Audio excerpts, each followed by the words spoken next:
तो देखिए,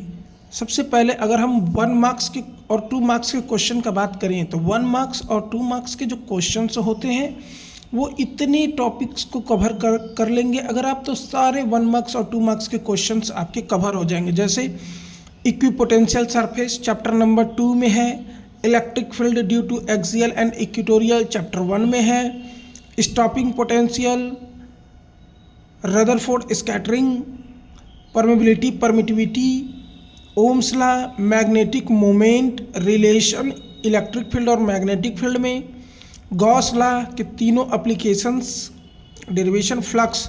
electric flux और मैग्नेटिक फ्लक्स, दोनों को ध्यान में रखते हुए आप इतने टॉपिक को कवर करेंगे तो 1 मार्क्स और 2 मार्क्स के बहुत सारे क्वेश्चंस को आप इजीली हैंडल कर लेंगे। उसके बाद अगर हम 3 मार्क्स के क्वेश्चन का बात करें तो 3 मार्क्स के क्वेश्चन जो होते हैं वो डुअल नेचर, सेमीकंडक्टर, न्यूक्लियाई, ये जो असर्शन रीजन वाले हैं, ये असर्शन रीजन वाले क्वेश्चन इसी 3 चैप्टर से आते हैं मोस्टली। डुअल नेचर, सेमीकंडक्टर और न्यूक्लियाई से असर्शन रीजन के क्वेश्चंस आपके 1 मार्क्स वाले जो होते हैं वो इससे आते हैं। 3 मार्क्स का बात करें तो आप तैयार कर लीजिए diode, rectifier, electrostatic, electricity, nuclei, ray optics, AC, इनसे जो है कि सारा न्यूमेरिकल इन्हीं से पूछा जाता है और जो टॉपिक कॉन्सेप्ट होता है वो भी इन्हीं टॉपिक को कवर करके पूछा जाता है।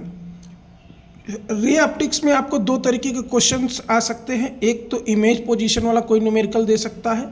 और दूसरा इंस्ट्रूमेंटल, टेलीस्कोप का, माइक्रोस्कोप का करके न्यूमेरिकल आपको दे सकता है। और एक टॉपिक है आपका स्पेक्ट्रम, ठीक है, जो डिफ्रैक्शन और स्कैटरिंग वाले में है, स्पेक्ट्रम एटम चैप्टर में है आपका, वहाँ पे देख लीजिए आप।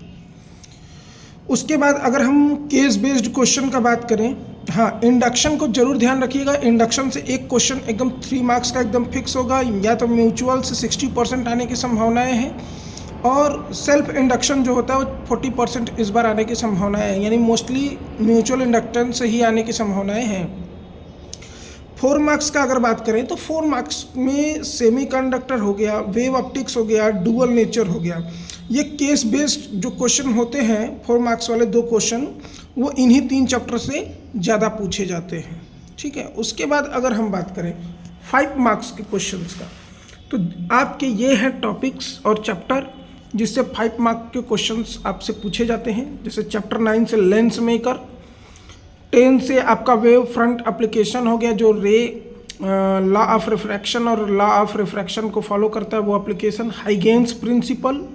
डबल स्लिट एक्सपेरिमेंट, और चैप्टर 2 से कैपेसिटेंस जो है कि डाइलेक्ट्रिक मीडियम वाला जो आता है, C इज इक्वल टू के एप्सिलॉन नॉट अपान के D minus T plus T/K करके फार्मूला है, उसी वही डेरिवेशन अधिकतर पूछा जाता है। और चैप्टर AC से यानी 7 चैप्टर से फेजर LCR का पूछा जा सकता है या इम्पीडेंस, ये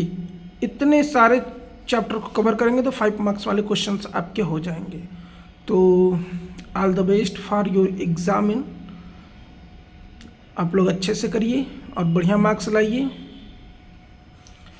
थैंक यू।